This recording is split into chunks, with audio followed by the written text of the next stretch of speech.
Good evening. What a pathetic little protest outside. I don't know about you, but if it's a choice between a group of people talking about the future of their country and a group of people who are blocking kids from getting to their swimming lessons, I know whose side I'm on.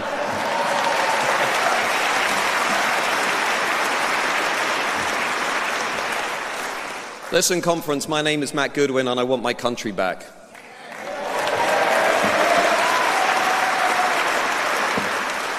That's why we're all here today. That's why so many people are watching us online, on YouTube, on the Instagram, on Facebook. I believe in our remarkable identity. I believe in our history. I believe in our collective memory. I believe in all of the things that these islands have produced. I believe in all of the things that our parents and their parents and their parents have put together over generations. I believe in this place that we call home. And so many people in our established political class don't believe that. The conservative philosopher Roger Scruton once said that good things, special things, are easily destroyed, but they're not easily created. And I don't know about you today, but I feel like on these islands, all of the things, the good things that were carefully put together by our ancestors, that were carefully cultivated and created, are now being destroyed by an elite minority in Westminster who don't really care about those things at all. We can all sense it, we can all feel it. We're losing something that's incredibly precious. And I think that feeling, that mood, that palpable sense that we wake up with can be summed up in 5 words. We want our country back.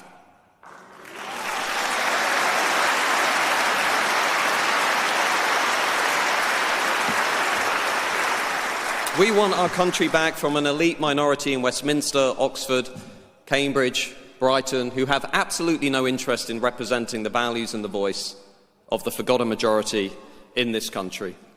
An elite minority in both the Labour Party and the Tories that over the last 30 years have jammed an extreme political project down our throats.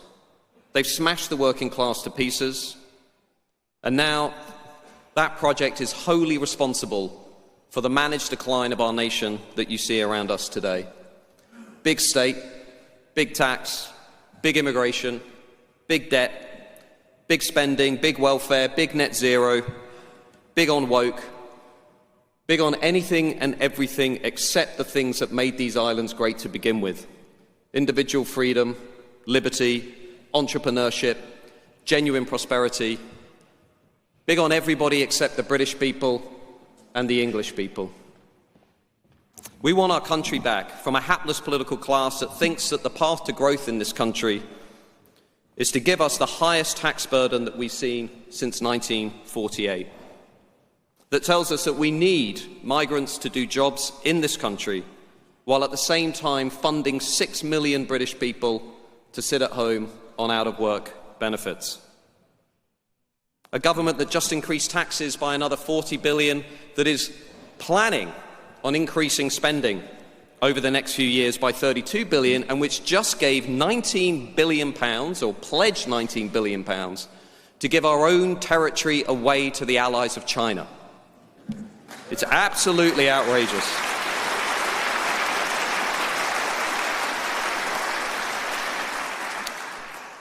We want our country back from the established political parties, the Uniparty, who promised us that we would return to being an independent, sovereign, self-governing nation, but which over the last 10 years or so has completely lost control of our borders, allowing more than 1 million illegal migrants to settle, to work, to live in Britain, who, let's be honest, not all of them, but many of them hate who we are, they hate our culture, and they hate our way of life.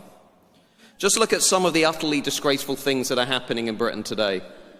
We just took winter fuel payments of pensioners in this country, while wasting £5.5 billion every year on our broken asylum system, which Keir Starmer, Yvette Cooper and Labour refused to fix. It's absolutely outrageous. We are inviting people into this country who, as the evidence shows, are more likely to commit crime and who are a net fiscal cost to our national economy, meaning they're taking more out of the economy than they're putting in. Even the government's Office for Budget Responsibility now accepts this fact, that on average, each low-skill, low-wage migrant coming into Britain is costing you, the taxpayers, around £500,000 over the course of their lifetime. We want our country back from the terrible Tories who spent 14 years telling you that they would lower legal immigration in this country, that they would deliver high-skill immigration, only to then, under Priti Patel, Kemi Badenoch, Boris Johnson, open the floodgates to masses of low-skill, low-wage migration, nearly 90% of which is now coming from radically different nations, if not incompatible nations, outside of Europe. You know, they tell you to trust the expert class, but here's one statistic tonight I want you to remember. Since 2021, of the millions of people who have come into this country, only 15%, 1-5, came in on high-skill worker visas. 15%. Westminster is actually lying to you, claiming that migration is driving prosperity, it's driving our economy, but it's not true. And from January next year, the millions of people who came into this country will start to apply for something called indefinite leave to remain. In other words, they will stay here forever, having access to the NHS, student loans, the welfare state, and they'll be able to bring relatives in. Now, according to one report by the Centre for Policy Studies last week, that's going to cost British taxpayers £234 billion over the next few years. £234 billion.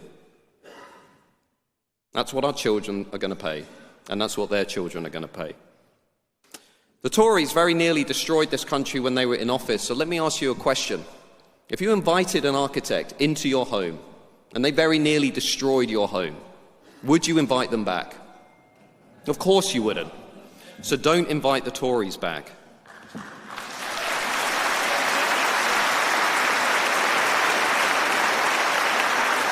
You know,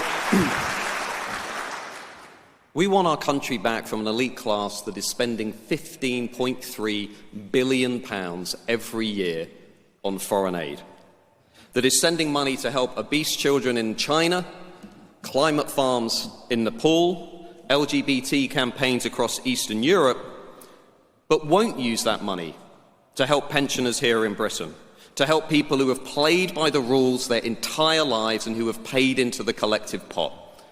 I think that's absolutely outrageous.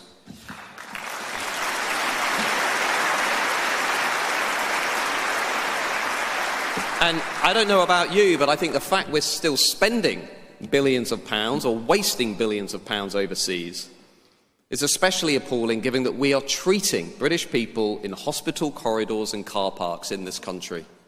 It is absolutely despicable. We want our country back from a sprawling managerial and bureaucratic class in the public institutions, like the National Health Service, that on the one hand tells us it's cash-strapped, but on the other hand can find tens of millions of pounds for diversity and equality jobs. It's absolutely outrageous. This is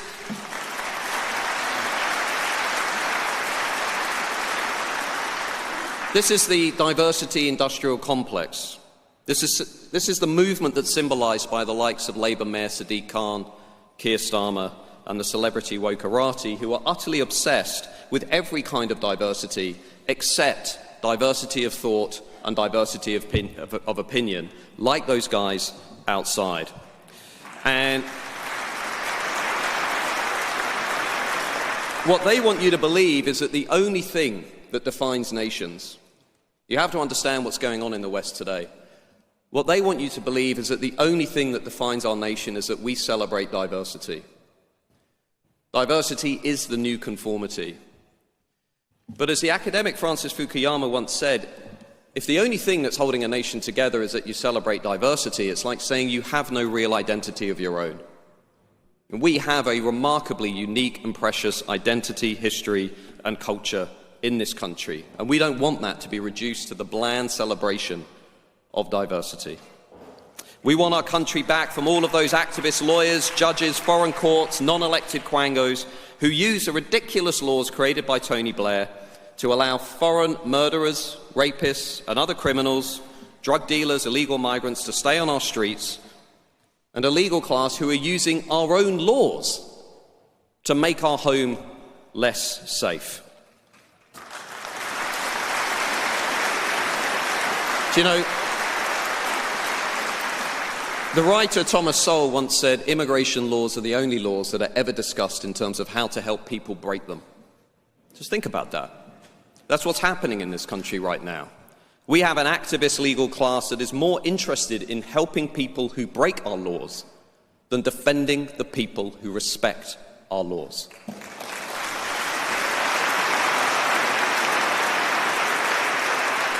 We all know the hideous examples. We've seen them in the newspapers in recent weeks. The illegal migrant from Turkey who stabbed his wife to death was allowed to stay in the UK because he said that if he went back to Turkey, his in-laws might not like him very much. The asylum seeker from Iraq who's been allowed to stay in Britain after his mother refused to hand over his identity documents. The Jamaican drug dealer who ruined British families by dealing cocaine, by dealing heroin, and then was allowed to stay in Britain to avoid deportation because he said it would breach his right to a family life. The Albanian criminal who was allowed to remain in the UK because his son might not like foreign chicken nuggets. It would be funny if it wasn't so tragic. The lady from the Caribbean who illegally overstayed her visa in this country and then was allowed to stay after claiming that her Latvian husband might find the Caribbean too hot and might not like Caribbean food. I've said it before and I'll say it again because, conference, this is deadly serious. It's not just a joke. A nation that cannot control its own borders, a nation that cannot remove foreign criminal offenders from its streets is no longer a serious nation.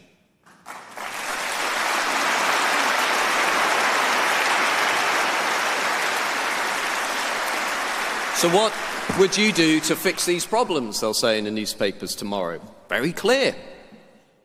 We leave the European Convention on Human Rights.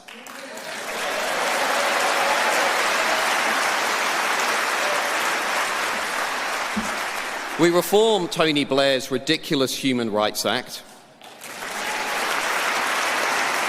And we make it clear that our overwhelming priority in this country is to keep people who come from this country and their children safe and secure. That's our priority.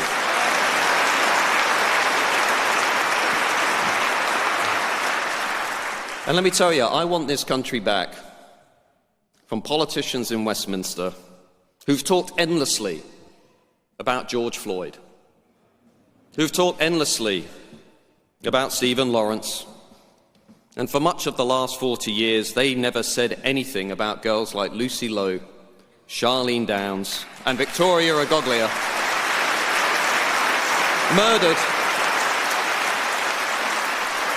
murdered by the Pakistani Muslim grooming gangs, or let's call them what they are, the rape gangs, and people like Thomas Roberts, a young aspiring Marine. He was murdered by an Afghan illegal migrant. Everybody in this country should know those names. Everybody in this country should know those names.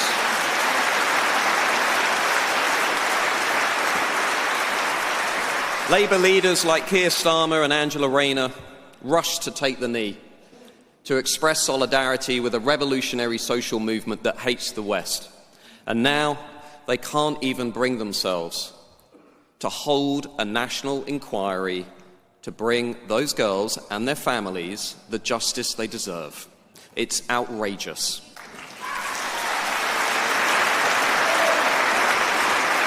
And I don't know about you, but I'm pretty sick while we're here of the legacy media class, some of whom are in the room, complaining endlessly about Elon Musk intervening in our debate to highlight the rape gang scandal. Well, let me just be clear about this. If you'd been doing your job, if you'd been searching for truth, if you'd been taking the rumours of rape gangs seriously from the 1980s onwards, we wouldn't need Elon Musk to intervene in our national debate.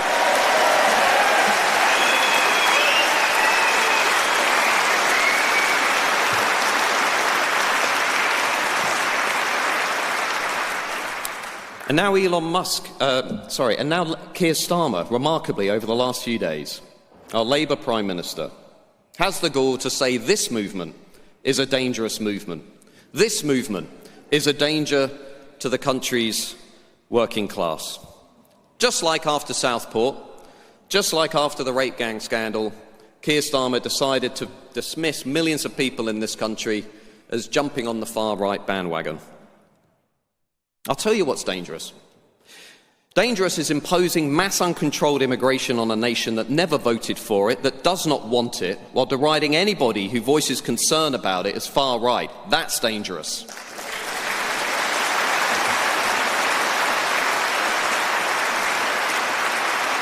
Dangerous in this country, Keir Starmer, if you're watching, dangerous is turning a blind eye to Islamist marches every week on the streets of these islands, while expanding definitions of Islamophobia to shut down legitimate and entirely acceptable debate about why we have an estimated 40,000 Islamist jihadis in this country, why we have Sharia courts in this country, and why we have Islamist sectarianism in our politics. That's dangerous.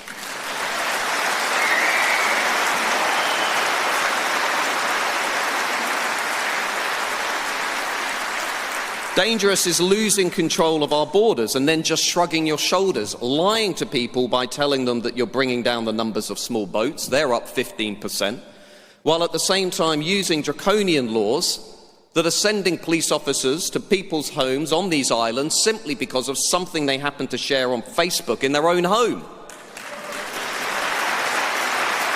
That's dangerous. And dangerous, I think, is telling the British people that you're on their side while delivering a two-tier justice system, letting sex offenders skip jail while locking up people who have written some hard truths on social media. And I won't take any lectures from the Labour Party as to who stands up for the working class, because let's not forget, it was the Labour Party that opened the doors to mass uncontrolled immigration, to a rampant globalisation that smashed the working class in this country, alongside net zero, to pieces.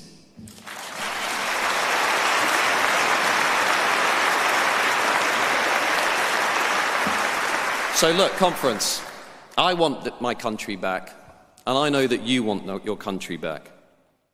And if you look at the polls today, then I'm telling you, we are going to get our country back.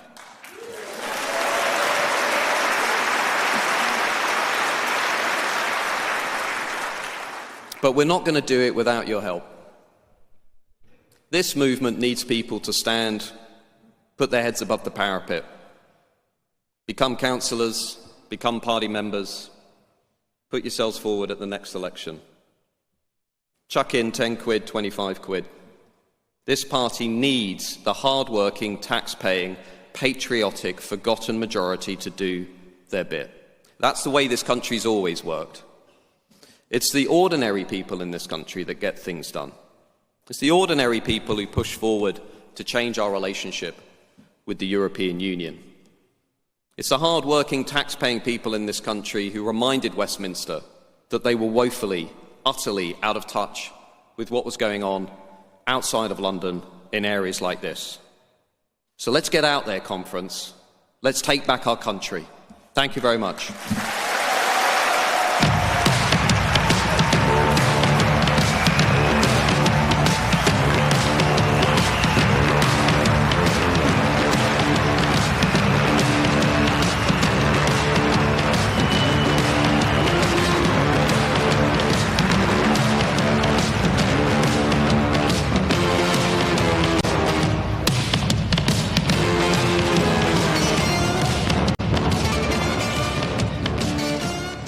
The amazing Matt Goodwin.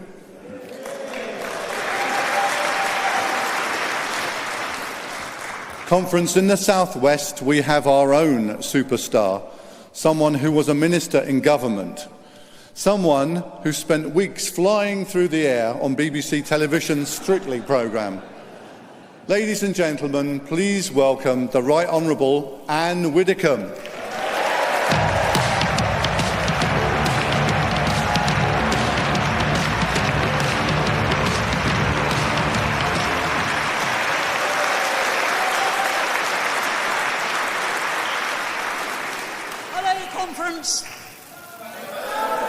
It's a tremendous pleasure to be here in Cornwall. My father was born in Cornwall. in Saltash. And Widdecombe's have been in Saltash since 1750. So I can claim to be half Cornish.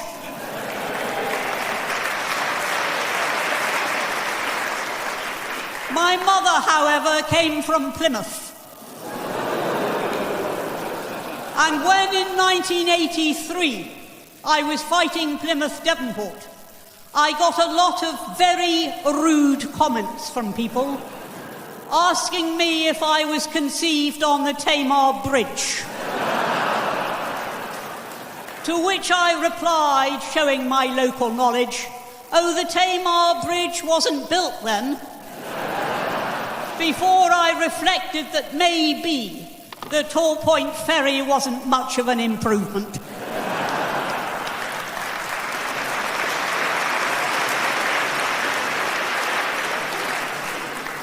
Conference, we've heard a great deal tonight about the importance of fighting those council elections, about the importance of finding good, energetic candidates, about the importance of people coming forward.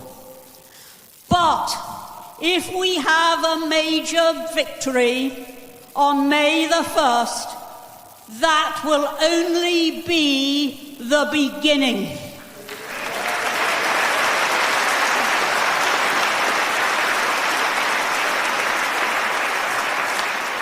And those of you who have stood successfully will only be beginning, because our prospects at the general election will depend enormously on how energetic, how effective, how hard-working our councillors have been.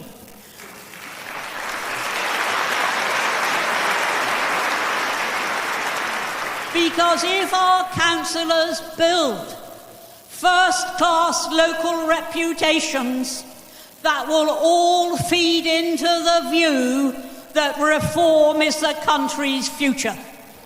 And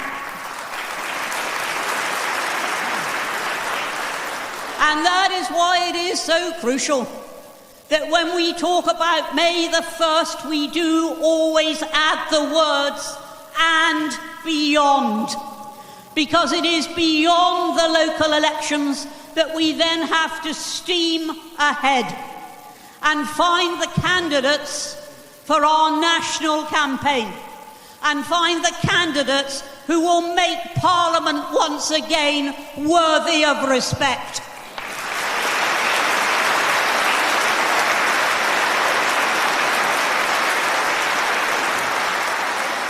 If there is one thing that has been noticeable over the last 15 odd years, maybe 20, it has been the decline in the quality of members of Parliament.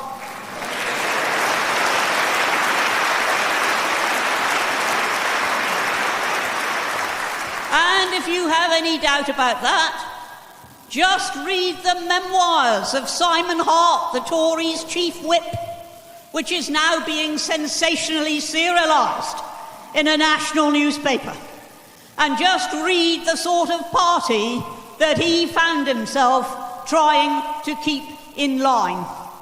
A party that was sleazy, a party that was trivial, a party where the members always seemed to be more interested in themselves than in the reason why they were there.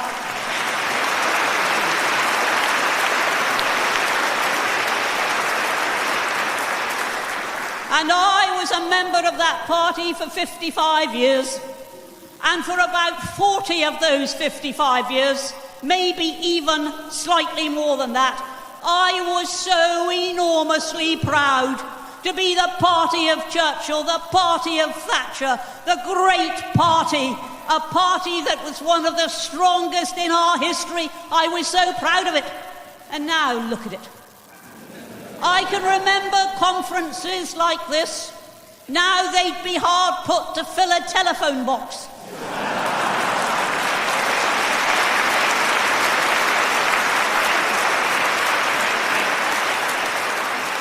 I can remember when we had ideas in that party, when we had ideals in that party, when we had principles in that party, and now they have none of those three.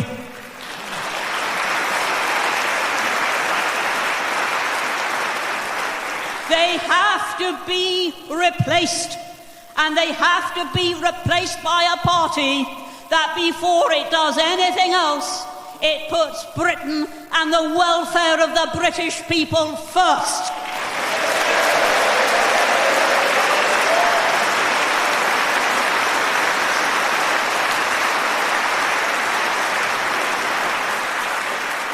Of course, we used to take that for granted, that was what politicians were for. These days, we actually have to say it time and time again and form a whole new party on that basis, because it has completely deserted the big parties, that they are there to get Britain working, to make Britain a happy place, to make Britain a successful place. That is what we're about. That is what we're going to do. When we're in power, you will be able to say whatever you like. You will be...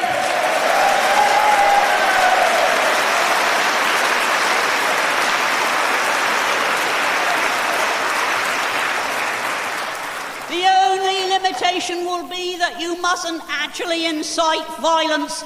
But if you have an opinion, it does not matter whether it is popular or unpopular. It does not matter whether it is right or wrong. It does not matter whether it is left or right. If it is your opinion, you should be able to utter it in a free society.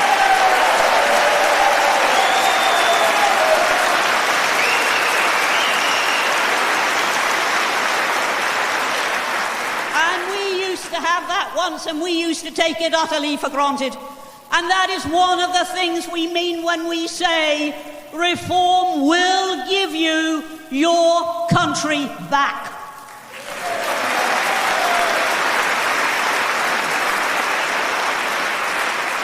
And it will be a country in which everybody will be equal. The black will be equal to the white, and the white will be equal to the black. The female will be equal to the male, and the male will be equal to the female. And it won't matter whether you are black, white, gay, straight, young, old, male, female. All that will matter is your merit and your contribution.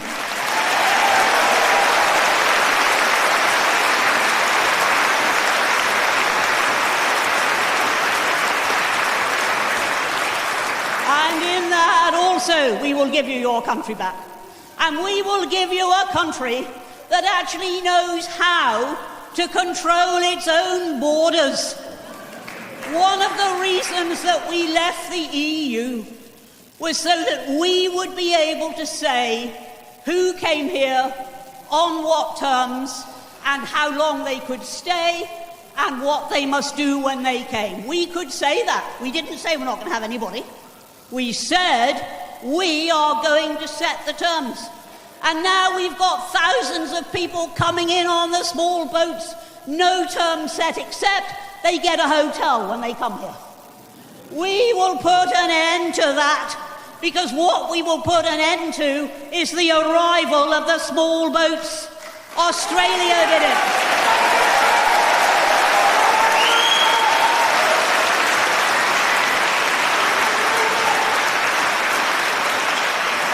Australia did it, Belgium did it. There's no reason why we cannot turn back the small boats.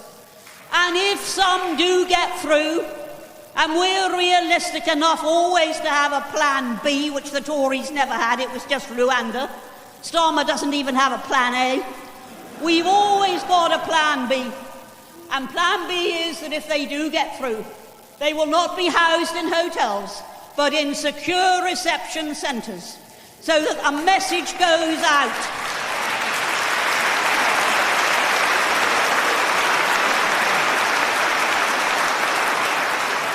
So that the message goes out If you have a truly genuine claim for asylum, you will be, as you have always been, welcome. But if you have not, you will be detained, you will be turned round, and you will be sent back. That is the message.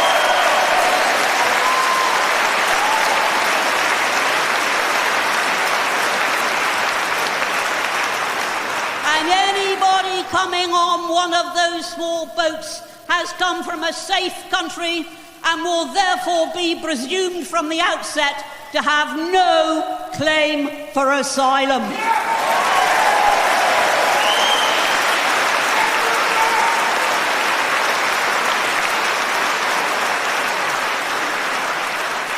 And we will do it for one very simple reason. It can be done. And the only reason that it isn't being done is because the will is not there.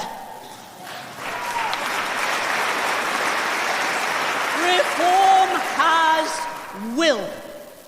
We have the will to turn this country round.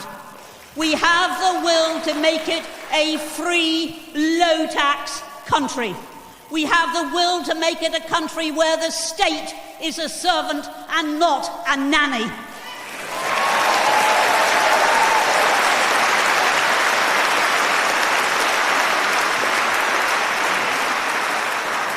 We have that will, and that is the country that we will give you back in 28 or 29, whenever the election is called. But between now and then, there is much to do. And we all have to do it. A handful of our MPs cannot do it alone. Headquarters cannot do it alone. We need every single one of you here, and in all the other regions, to put all the effort possible in to making sure that reform prevails at the local elections, at any subsequent elections, at by-elections, and then at the general election. And then you really will see, the day after the general election, Nigel Farage walking along to number 10.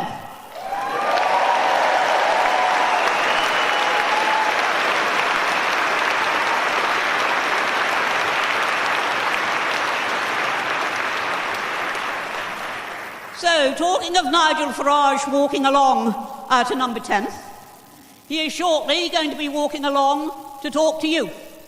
Ladies and gentlemen, a very big welcome for Nigel Farage.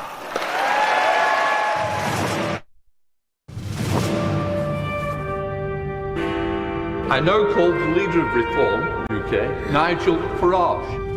We are the new kids on the block. We have no experience in this Parliament whatsoever, even though some of us have tried many times over the years previously to get here. So we can't judge you from working in this place, but we can judge you from the way the outside world sees you. Believe me, folks, this is just the first step of something that is going to stun all of you.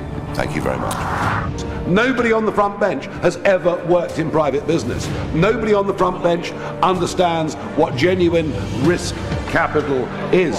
Hard work is the only way anybody succeeds individually, and hard work is the only way we're going to have a chance as a country to turn any of this around. We are in much deeper trouble than anybody on either front bench dares to admit. You know, for a Labour Party that couldn't define what a woman was, couldn't define what a working person was, well, after today I'm pretty convinced they can't define what economic growth is. We believe that a society looks after its weak, but encourages everybody else to do the very best it can. We don't care about skin colour, we don't care about orientation, we care whether you share the values of this country. We care whether you obey the law, and we'll judge you on who you are. We'll judge you on who you are as a person. Isn't this what everybody wants? Is that what we're going to fight for? Can we make history? Are you going to be part of it? Thank you very, very much indeed.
Good evening, Cornwall. I've just returned from the United States of America, where something quite remarkable is happening. They had an election on November the 5th, and they've got a new president. Chap who's a friend of mine, Donald J. Trump, is now their president. And he's decided, and he's acting already, they're going to get rid of waste and fraud within government, with Elon Musk leading the charge. What a good idea. He has decided that 6'3" people who were born male, who have lunch boxes that will make Linford Christie jealous, will no longer be competing in female sports.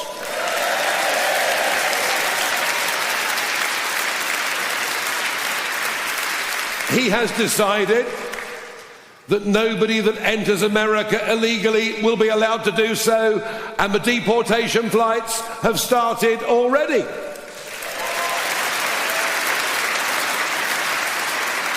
And his deputy, his Vice President J.D. Vance, came and shocked European leaders a couple of weeks ago. In fact, the reaction to his speech reminded me a bit of my old days in the European Parliament, where what I said never went down very well.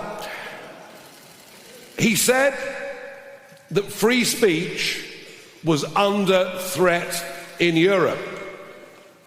And just today we learned that Channel 8 in France, a centre-right leaning mainstream TV channel, is to have its licence withdrawn. Vance was right.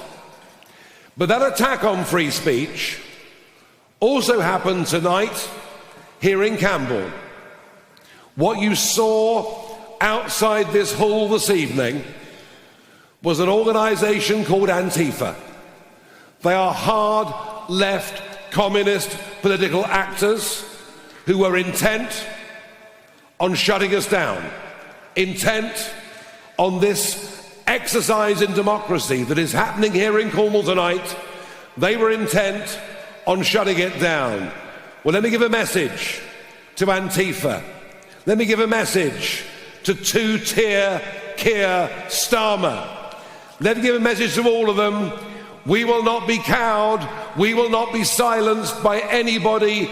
We are the British people, and we want a common sense government back in charge of our country. We're going to fight for it, and we are going to win. We're going to win. We are going to win.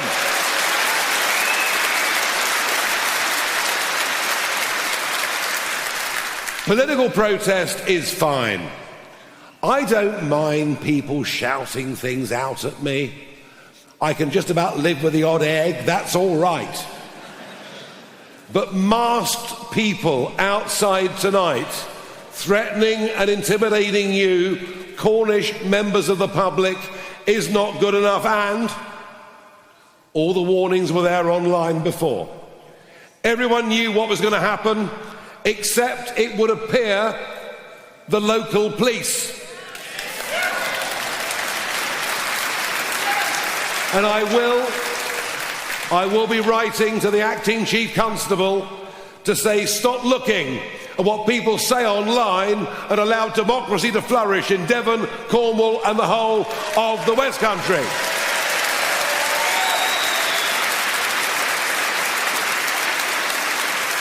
Now, since the last election, it would appear we're doing really rather well.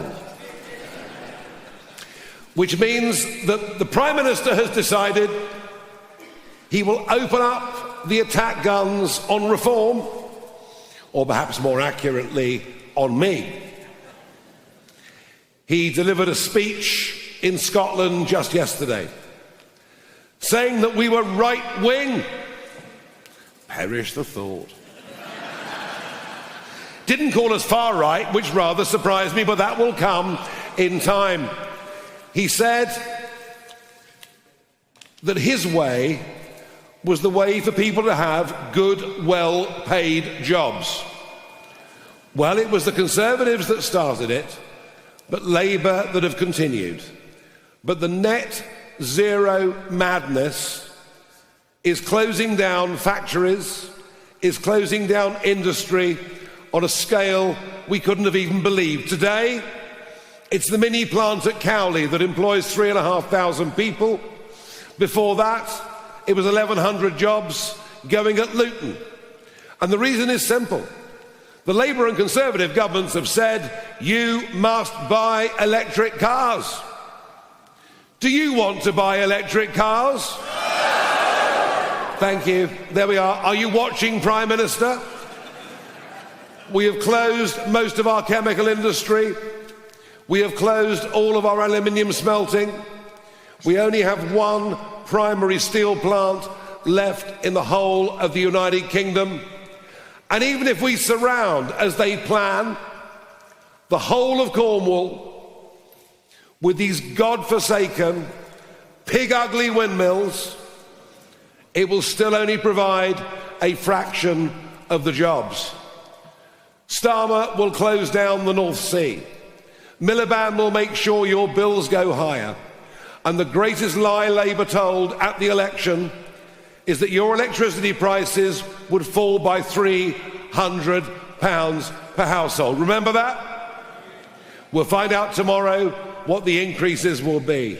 So I will not be lectured by this Prime Minister about well-paid jobs. And I won't be lectured by either of them about the benefits of mass immigration to our economy.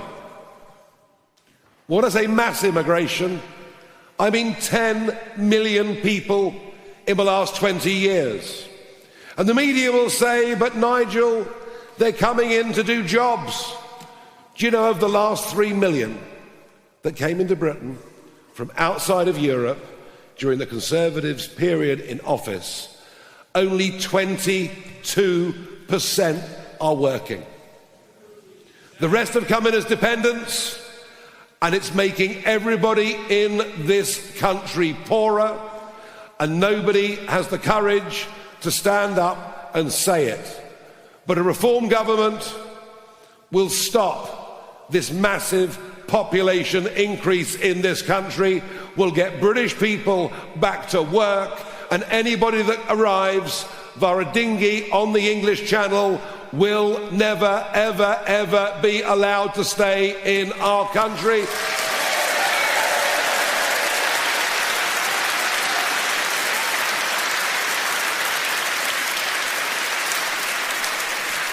And we will do it by facing up to the truth. I mean, can you believe that one person couldn't be deported because his kid liked chicken nuggets? We will leave the European Convention on Human Rights and restore the sovereignty of this country. And meanwhile, Brexit voting Cornwall has been betrayed not just by a Conservative government in 2019 that never believed in it but used it for political opportunity, but now Starmer, who is crawling back towards the European Union, signing us up to EU food standards, to be overseen by the European Court of Justice, on the verge of signing us up once again to the free movement of people of anybody under 30. I gave up the best years of my adult life to campaign for this country to leave the European Union and to get back its sovereignty. And all those years that I led UKIP, everybody told me I was wasting my time. I was whistling in the wind. Well, they used a rather ruder term than that, but never mind. But you know what?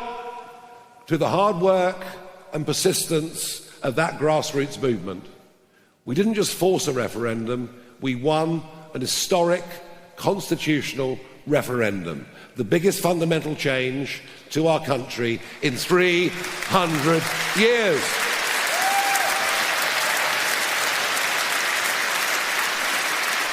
And I was proud to stand in Parliament Square on the 31st of January 2020 and to do the countdown. 10, 9, 8, 7, 6, 5, 4, 3, 1. Fireworks. We're out. We're independent. We have got our country back. I was proud of that. And yet, has it been delivered? Has it held? Have Cornish fishermen felt the benefit of us leaving the European Union? There are more French, Dutch and Belgian boats fishing up on our 6-mile line than there ever were as members of the European Union.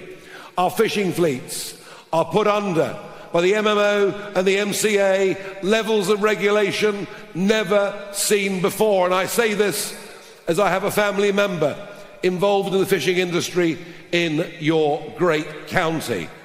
Are our farmers better off? Outside the European Union? No, with Labour's relentless and now merciless attack on all of those that live in our rural communities. We have been let down. We have been betrayed on Brexit, but it's even worse than that. The truth of it is that our country is in deeper trouble than anybody in public life even cares to admit. We are in economic decline as the average folk get poorer. We are in societal decline as violence, knife carrying, shoplifting.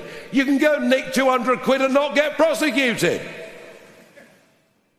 We're going down the tubes. This is even worse than it was back in the mid-1970s. And if this is not arrested, if this is not turned around, this within a decade will be a country that is not worth living in. And I think, as I'm sure many of you do, about those that went before us, those that built this incredible nation, that did the most remarkable things.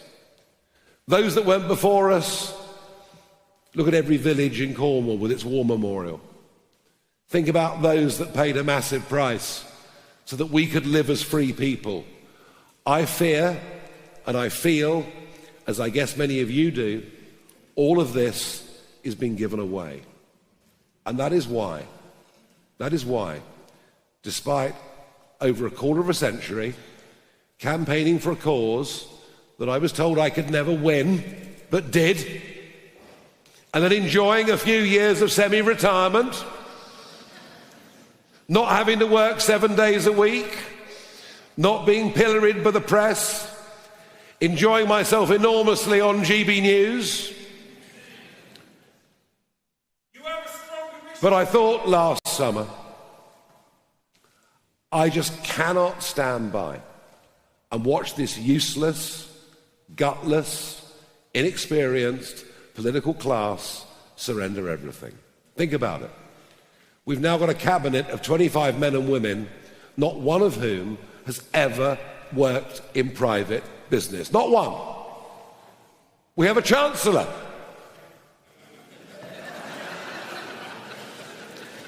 Dubbed by our comic, our northern professional comic, who's given it up to become an MP, Lee Anderson, who dubbed her Rachel from Accounts, who tells us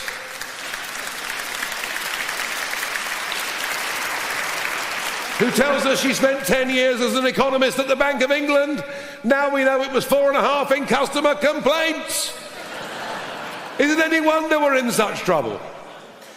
And a business secretary, Jonathan Reynolds, who's never had a proper job in his life, who tells us he's a solicitor when he's never been qualified, which is a criminal offence. And I can tell you tonight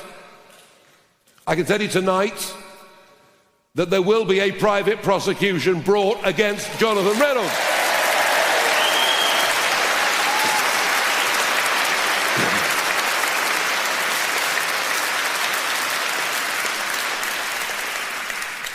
On the big international picture, Keir Starmer is off to the White House on Thursday. Much will be discussed, including the wholly unnecessary surrender of the Chagos Islands. We own them, yet we're prepared to pay £52 billion over the next 99 years to give it away. I hope Trump tells Starmer, Lord Hermer, and this bunch of human rights lawyers who seem to hate our country where to go.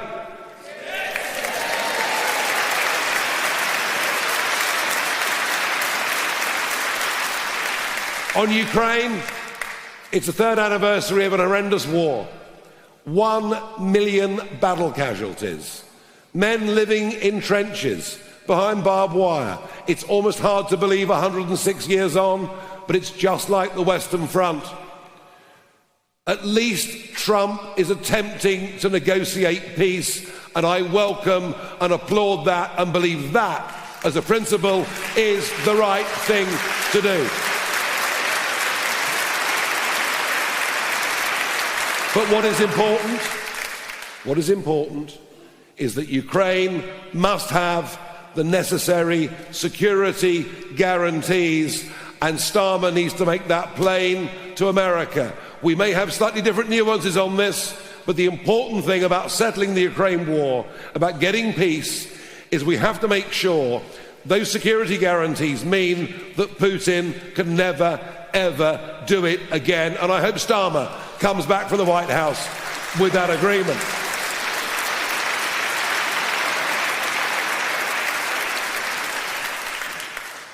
But whilst we are, on the one hand, the most realistic about the mess this country's in, and frankly, about the pathetic leadership that is given by a Labour Party, I mean, they're all so bloody miserable, aren't they? And a Conservative Party that has completely and utterly lost its way, with a leader who appears to be lazy, with a leader who comes up with bizarre conspiracy theories about our membership, our live ticker. Have you seen the live ticker? I'm obsessed with it. Today we've gone through 214,000 paid up members.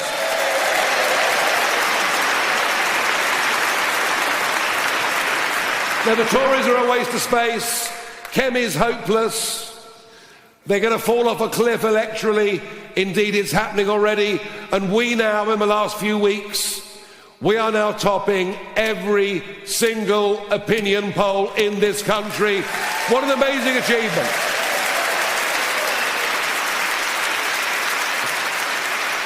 But we have to convert theory into reality. I am here in Cornwall tonight to deliver to you this message. At the last general election, across the 6 now parliamentary constituencies, all of which were Conservative, 4 of which are now Labour, 2 of which are now Liberal Democrat.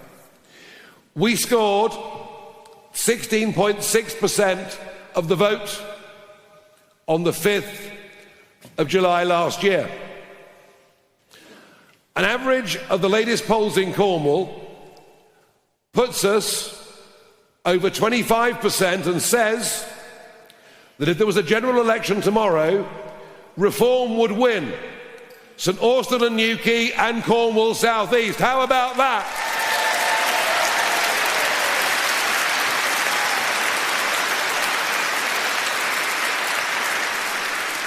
But the first step to Reform taking Cornwall happens on the 1st of May this year. That is when we get the Cornwall Council elections. 87 seats up for grabs. Looking at the polling and the numbers, most of those seats will be 3 or even 4-way marginals. If we can just get 30% of the vote in those seats, we're going to start to win seats in Cornwall in a significant number. And boy, doesn't Cornwall Council need something different, given They're now in debt to the tune of 1.3 billion. Can you believe that? Can you believe? How on earth, in a county the size of Cornwall, can you have run up a debt of 1.3 billion? Money, by the way, that you, through your council taxes, increasing over the next few years, will be expected to pay back. So we need some voices of common sense on Cornwall Council. We need lots of voices of common sense on Cornwall Council, don't we? But what do we need to do? We need to learn a lesson from the Liberal Democrats. No, we're not going to shoot any dogs or anything like that, don't worry. But the Liberal Democrats work at grassroots politics. We need people not just to join us as you've all done, and thank you. We need people not just to come to Carnbray this evening, braving the vile yobs outside as you've done. No, we need people to stand up and be candidates. I'm pleased to say we've nearly vetted everybody to fill the 87, but we are a little short. We need one or two more of you, half a dozen of you perhaps, to come and stand up this evening and say we'll do that. But we also need people to deliver leaflets through doors in their streets, their villages, their hamlets, their towns, wherever they live. We need you to go out and recruit us more members.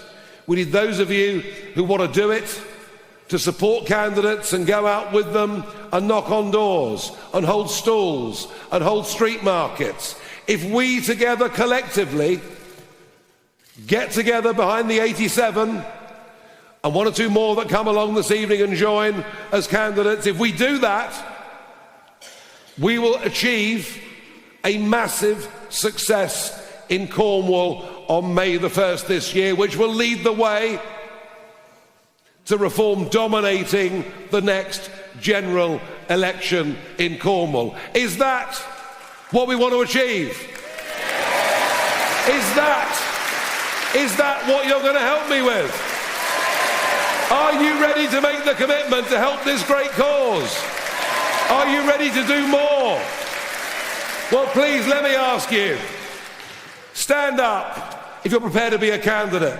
Stand up if you're prepared to deliver leaflets. Stand up if you're prepared to speak to your neighbours. Stand up if you want to help others to join.